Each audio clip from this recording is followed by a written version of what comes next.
When I was a kid, I changed my answer more times than I changed my socks. I swear to God.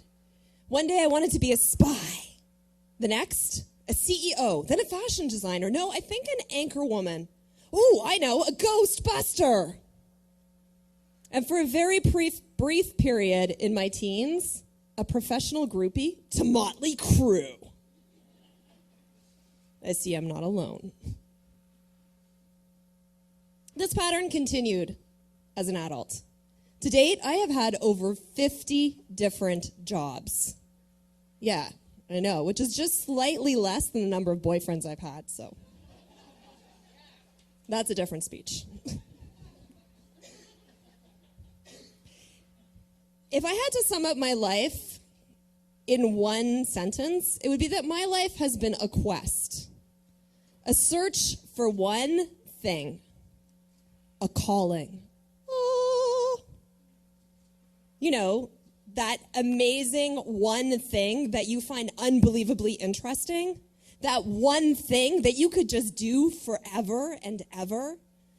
That one thing that represents the very reason you were put on this planet. Now, when I was in my 20s, I thought that a calling was something you went to school for. So I did. After high school, I studied business at college. And it's there that a very wise sociology professor says to me, June, I know what you really want to do. And I agree with him. And what I really want to do when I'm at college is go to university. And so I do. I graduate with a bachelor, or with a degree in, sorry, not a degree, I graduate with a diploma in business admin general, which is what you get when you can't choose a major. You get a general. And then I work. I work in banks, and I work in retail, and I work in bars. And I do this at the same time as I am pursuing my degree part-time.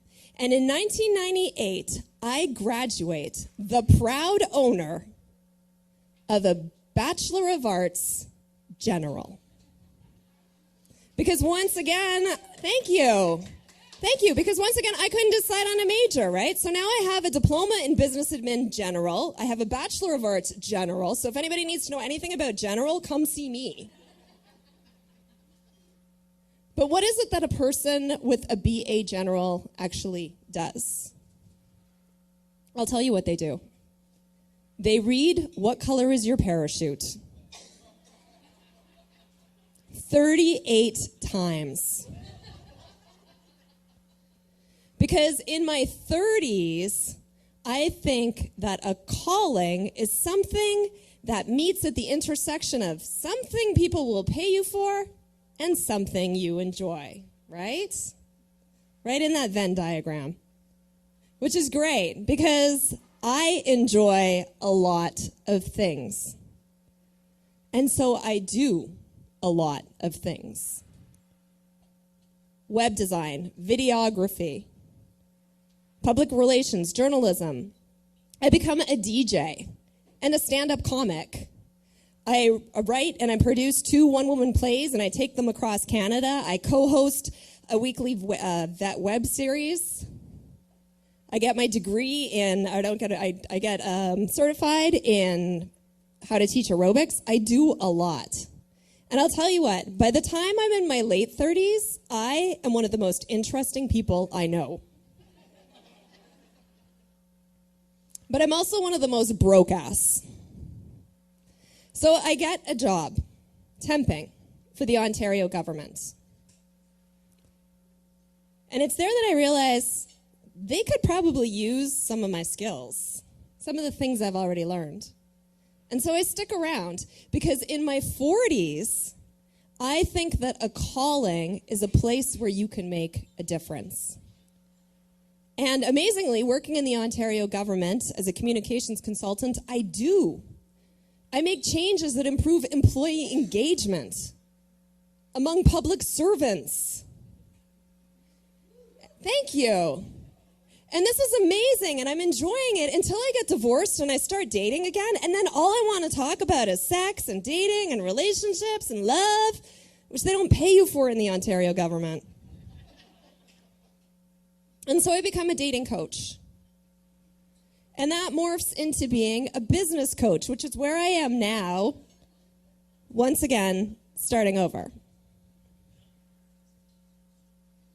You know, they say the way to get ahead in life is to pick one lane. Pick one thing, focus on it, specialize, go deep, become an expert. But what if you can't pick one thing? What if everything is interesting to you? What if, despite your mother always saying to you, June, you can do anything you put your mind to? Although it would be weird if your mother said June, unless your name was June. Just saying. But what if, despite that, you can't seem to put your mind to any one thing for more than a couple of years? What if you have a degree in life and a master's in starting over? So this year, I turned 50. Totally fished that. Thank you. And as I look back on the half a century that I have been on this planet, I realize something. Life today is far different from the life when people first started asking me, what do you want to be when you grow up? So I don't know if you're like me, but I was taught that you go to school, and in school you figure out what you're interested in, right? And then from that you decide what you're going to take in college or university or trade school, and you go to school for that, and you get really good at it. And then you graduate, and you get a job in that field, and you work in that field, and you steadily progress, getting more seniority, more income, more skills, more experience, until you are at the top of your game. You are a specialist. You are the person people go to. Sound familiar? Yeah. This path was the path that my parents followed. And it was the path that they wanted for me, because this path is certain. Or represents certainty. It represents stability. But we don't live in a world right now that is certain. We don't live in a world that is stable. We live in a world where change is constant. And careers that existed back when I was a kid are gone, fax repair person. Right? And new careers open up every day. And not only that, they say that people in Generation Z, or Generation Z if you're American, people in that generation, they're going to have 8 different careers in their life. 8. Not jobs, careers. So looked at this way, I am not indecisive. I am a trendsetter. Thank you.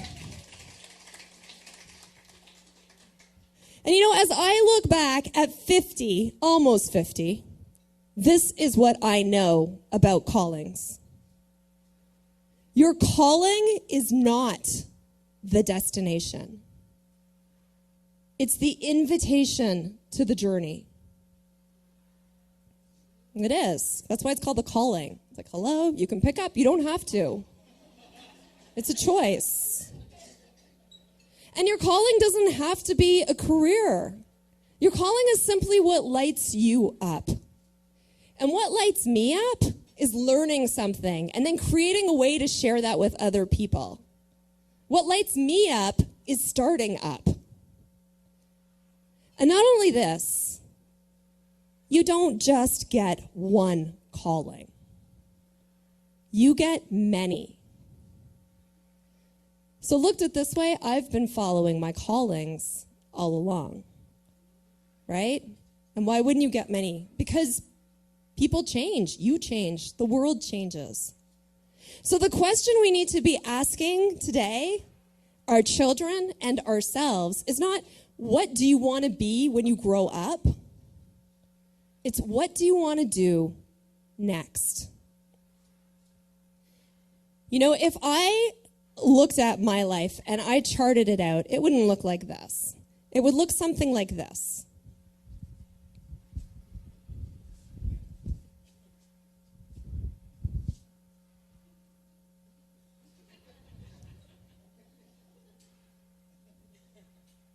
But you know what else looks like that?